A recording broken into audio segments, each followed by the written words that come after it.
ఈ కులం వస్తుంది ఆ కులం రాదనేది లేదు. పోలాటం తోటే భజన స్టార్ట్ చేసినాం. కరోనా టైంలో కూడా మా ఊర్లో కరోనా అని భయపడ్డోళ్ళు లేరు, ఇక్కడ ఏది కూడా రాలేదు.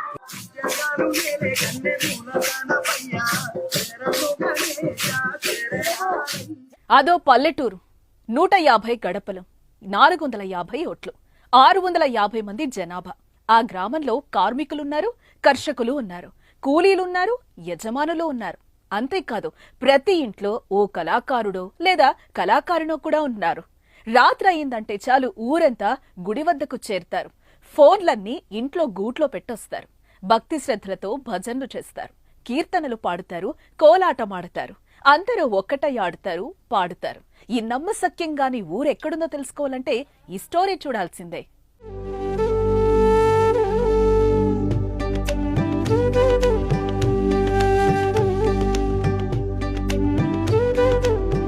పల్లెలు అంటే ప్రతి ఒక్కరూ ఏదో ఒక పనికి వెళ్తూ ఉంటారు, అలసి సొలసి ఇంటికొస్తారు.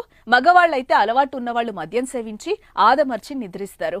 కానీ ఇప్పుడు మనం తెలుసుకోబోయే ఈ గ్రామంలో మాత్రం ఎంత అలసిపోయినా రాత్రి అయిందంటే చాలు ఊళ్ళోని రామాలయం దగ్గరకు చేరుకుంటారు. మద్యం ముట్టరు, ఊరంతా కలిసి కబుర్లు చెప్పుకుంటారు. చిన్న పెద్ద ఆడ మగ తేడా లేకుండా అందరూ కలిసి ఆడుతూ పాడుతూ ఐక్యమత్యంగా ఉంటారు. మనకు ఇక ఈడ కుల భేదం లేదు, ఈడ తీసేది లేదు, ఈ కులం వస్తుంది ఆ కులం రాదనేది లేదు. మొత్తం ఊరు మొత్తం ఐక్యతం.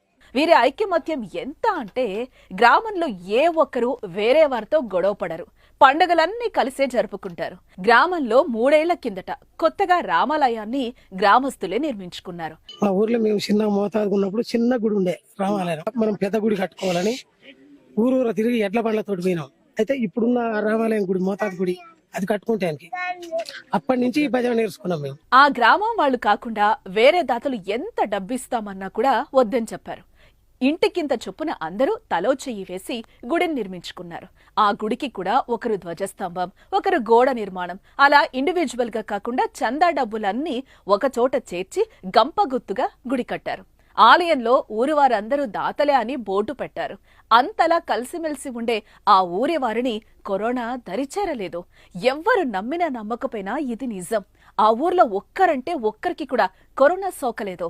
అదంతా ఆ ఊర్లోని హనుమంతుడి దయ అని గ్రామస్తులు చెప్తున్నారు. ఇక్కడ హనుమాన్ని 20 సంవత్సరాలు అవుతుంది విగ్రహ ప్రతిష్ఠ చేసుకొని. అప్పటి నుంచి ఉదయం సాయంత్రం నేను దీపం ముట్టిస్తా. ప్రతి కార్తీక మాసంలో యజ్ఞం చేస్తాం, చేసి అన్నదానం పెడతాం. కొంతమంది సామాన్లు పిలిపించి అన్నదానం పెట్టుకుంటాం. మేము అప్పటి నుంచి ఇప్పటికి కూడా మా ఊళ్ళో ఎటువంటి ఆటంకాలు లేకుండా మంచిగా నడుస్తుంది. కరోనా టైంలో కూడా మా ఊళ్ళో కరోనా అని భయపడ్డోళ్ళు లేరు, ఇక్కడ ఏది కూడా రాలేదు. ఈ ఊళ్ళో అయితే రాలేదు, ఇక్కడ కూడా కరోనా రాలేదు. అన్ని ఊళ్ళల్లో భయపడ్డారు, మా ఊళ్ళో భయపడ్డాం కానీ దాన్ని అయితే రాలేదు.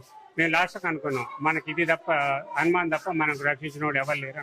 ఇక శ్రీరామనవమి, వినాయక చవితి పండగొస్తే పట్టణాలు సిటీల్లో ఉండే ఆ గ్రామానికి చెందిన ప్రతి ఒక్కరూ ఊరు చేరాల్సిందే.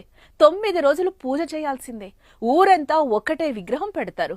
మా ఊర్లో ఇదే కాకుండా వినాయక చవితి కూడా ఊరు మొత్తం ఒకటే వినాయకుడు. అందరం కలిసి కట్టుగా ఉండి నిమజ్జనం కూడా అందరం కలిసి ఆ రోజు అందరూ పనులు పని చేసుకొని నిమజ్జనానికి అందరూ పాల్గొంటారు. నిమజ్జనం అంగరంగ వైభవంగా చేస్తారు.